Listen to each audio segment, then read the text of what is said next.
If you want to have an all-around better experience on eBay, whether you're buying cards or selling cards, you've got to listen to this video. I'm going to drop a few big nuggets of information for you that hopefully allow you to close more deals, make more sales, and purchase things for a price that you're going to be happy with for as long as you own the items. So the first thing that I'll start off is addressing buyers. So as a buyer, it is so tempting to see an item that you're interested in purchasing and messaging the seller rather, seeing like what is the lowest they'll go. So the number one bit of advice that I'm going to give to buyers on eBay is have a price in mind. If there is not the best offer feature enabled on a particular item, then we have to assume that the seller is going to be happy with the price they've listed the item for. With that said, I'll speak from personal experience, and I consider myself to be a pretty patient person, but it's like if you're sending out messages saying what's the lowest you'll take, you might just get a witty response along the lines of what's the highest you'll pay, right? Because it's an equally ridiculous message. And I know that it seems a little bit backhanded, but so does what's the lowest you'll take, because there's like an implication of unfairness. There's an implication of, lack of knowledgeability, and also an implication of desperation that kind of come along with that message. And so what you're saying to the seller is something along the lines of, we both know you have this price wrong, so what's the real price?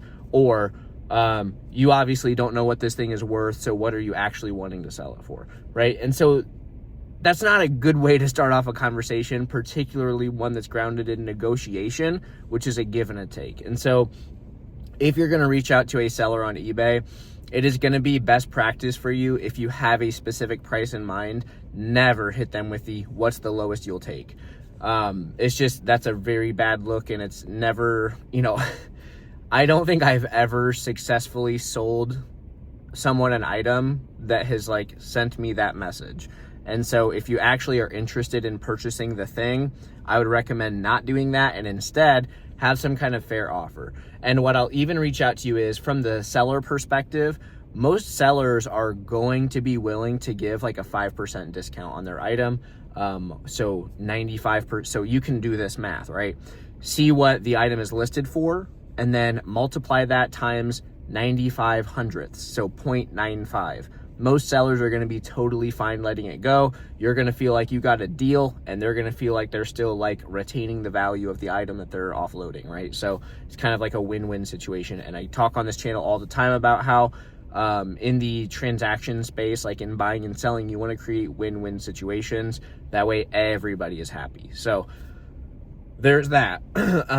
If you feel so inclined to venture up to a 10% discount, that would also be reasonable.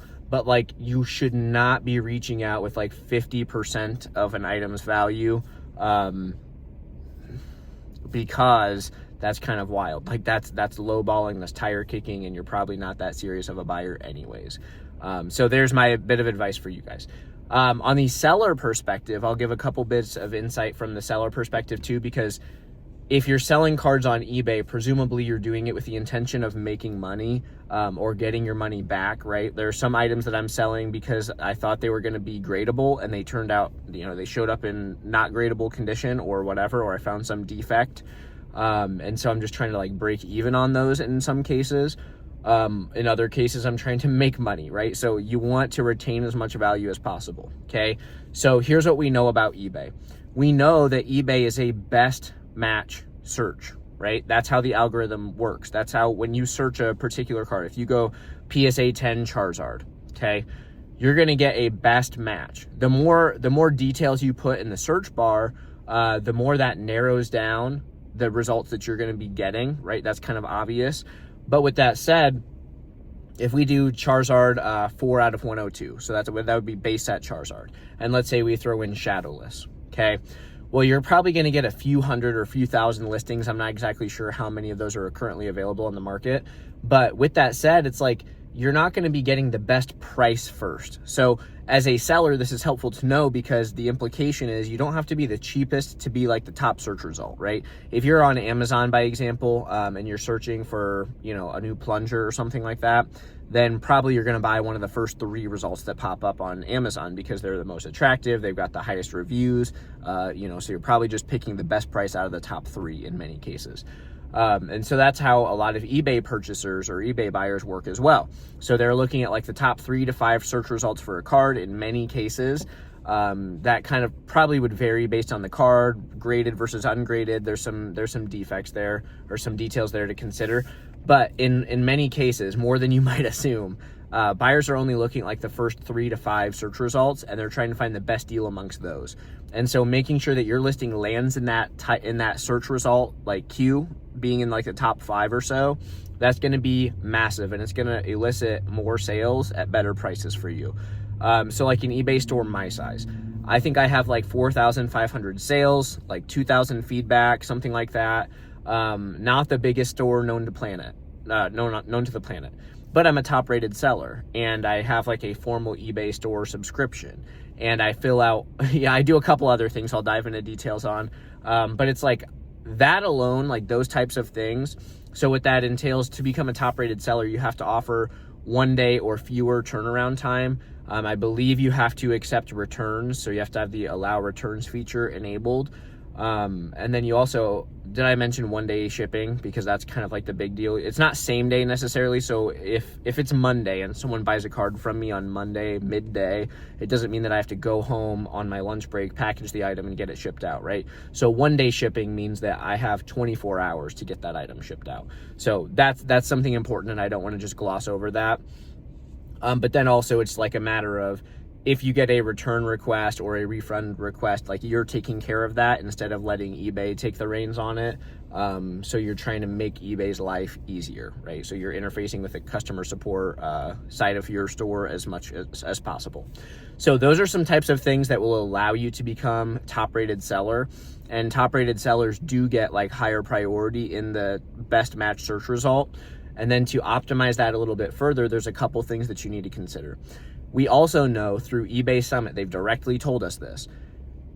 eBay's search results, like the first 6 words are the most important. So if you're putting things like, a bad title structure would be Pokemon card dash Charizard dash cool dash, what I'm doing there is I'm putting non-essential information first. That's the first mistake.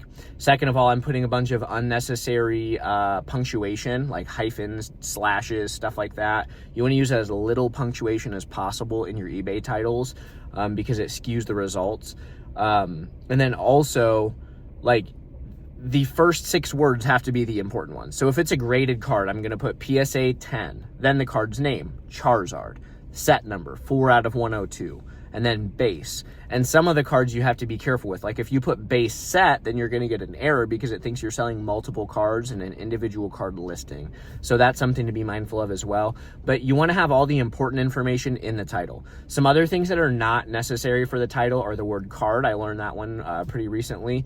If you look up Charizard Pokemon versus Charizard Pokemon card, you're going to get different search results, right? And so card can be like an unnecessary one that you don't actually need.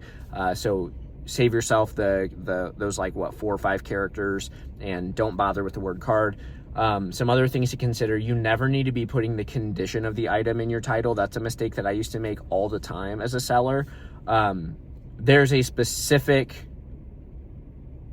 selection for the condition of the card. So if it's graded, you just click the company it's graded by, the grade, and that takes care of condition. PSA 10 should be in the title because that's something people will search for. But if you're selling an ungraded card and it's like lightly played, just click the condition qualifier, lightly played. And then if you want to mention it anywhere else, do that in the item specifics. So in the description down below where you can type manually type and enter some information about the card, that wouldn't be a bad thing to throw in there. And I'll take it a step further. I'll drop one more nugget of information on you guys. 2 more. So when it comes to item specifics, make sure you're filling out literally as many of those as you can. I sometimes omit like attack amount and HP and stuff like that. But when it comes to anything that has to do with like the observable qualities of the card, the illustrator, the name of the Pokemon, the type, the attribute, stuff like that, you must be filling all that out. If you're not, then you're cutting corners and you're not going to be in the top search results. And if people have to dig to find your listing rather, they're just not going to, right? We know that many people are inherently not that motivated, right?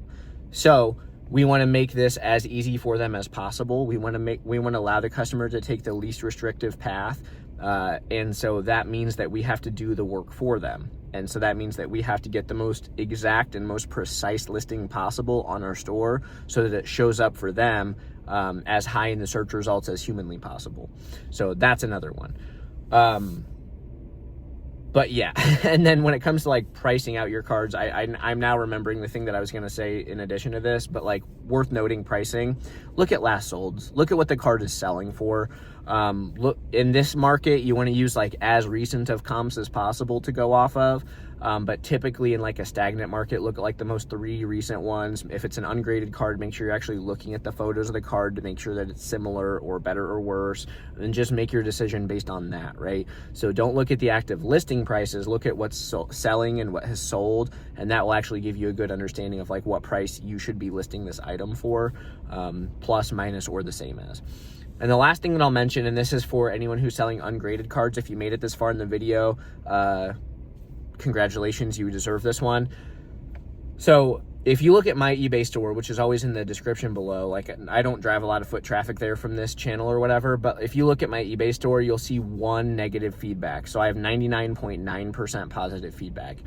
And the 1 negative feedback that I had is I sold a card that was lightly played, and I selected the condition of lightly played. And I wrote in the description that this card is lightly played, not gradable, see photo, blah, blah, blah for the defect, or I outlined specifically what the defect was. Didn't matter. The person hit me with a negative feedback saying they bought a near mint card and the condition was far worse and blah, blah, blah, blah, blah. And so I tried to get that overturned by eBay. They said, you know, get wrecked. And so whatever, all I could do is reply to that feedback. And so I wrote like in that description, buyer did not purchase a near mint card. They purchased a lightly played card as seen in the listing description. And anyone who clicks that photo or clicks that like feedback, they can actually look at the listing and see that I'm correct. But it's like those types of incidents when selling ungraded cards are quite high. And the only other category in Pokemon cards that has a higher defect ratio from like a store perspective is sealed product, which I won't get into today. But other than raw ungraded cards, sealed product is far worse in terms of like customer service dilemmas. But something that I've recently started doing, any card that comes through my possession, I'm not grading it. I'm listing it as lightly played on my eBay store. And so I have like 400 followers or something like that on my eBay store. And a lot of those people know it's because they can get near mint cards marked as lightly played or whatever. And they think they're getting a deal, I think. But in reality, what I'm doing that for is it's basically just like CYOA. Like, I don't want some knucklehead thinking that they're getting like a Gem Mint 10 contender when I'm pre-grading literally every card that comes through my doors. And maybe I'm a little bit too conservative with pre-grading. And so maybe some people are getting like cards that are gonna 9 or 10. But if a card ends up raw for sale on my eBay stores because I've pre-graded it and ruled it out. And so I'll also note that specifically in the description down below. I'll always say this is not a gradable card in my opinion, or this is a card that's been ruled out as a grading candidate. Like something like that I always put in my ungraded cards now because of so many like returns, refunds, people complaining. I just want to temper the expectations. And sometimes it'll be like quite the opposite of that. Like I'll get people messaging me like, hey, why is this card marked as lightly played? And it's like, there's not a great way to explain what I just said to you to a customer. So I mean, I'm upfront and honest, like it's to temper the expectations of like potentially picky buyers. But again, I don't think that is going to be something that you have to like worry about. And if you are concerned about getting a lot of returns or negative feedbacks or whatever, I would definitely recommend doing what I just said. So I would mark just every card a maximum of lightly played, and then also specifically mention in the description that this is a card that's been checked for grading and did not pass your standards. And I think that is just adding clarity to the situation, and to be clear is to be kind. So that's my big advice for eBay. Hopefully everyone was able to walk away with something through this video. Thank you very much for watching, and I'll see you on the next one.